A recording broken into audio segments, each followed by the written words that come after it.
Assalaamu calaykum. Fadlan haddii aad ka heshay cashirka like saar, siina share gareey, sida iyo si la mid ah, subscribe dheh, gambaleelkana furo si ay kuu soo gaaraan cashir kastoo aan soo gelino. Lecture about English. Khudbad ku saabsan Englishka. I have greeted all of you. Waan idin salaamay kulligiina.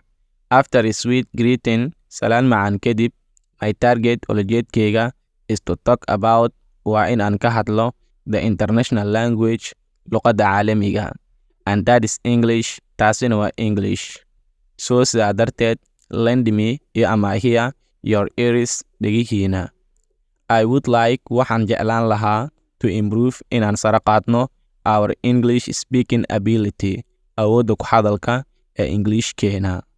In order to do this, si aan tani u samayno, we have to practice more. Waa inaan in badan ku celcelinaa. Micnaheedu waxay tahay waa inaan in badan ku celcelin samaynaa. Waxaa jira many different ways, wadooyin fara badan oo haddana kala duwan, that we can learn, taasoo aan ku baran karno Englishka. First of all, wari dhammaantiisa, we have to read a lot. Waa inaan aqrinaa in badan. Cause maxaa yeelay, we can read waxaan aqrin karnaa short stories, sheekooyinka gaagaaban, newspapers, waraaqadooyinka wararka, etc. iyo wixii la midka ah.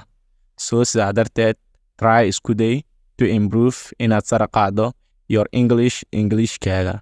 Bye bye, mac salaama.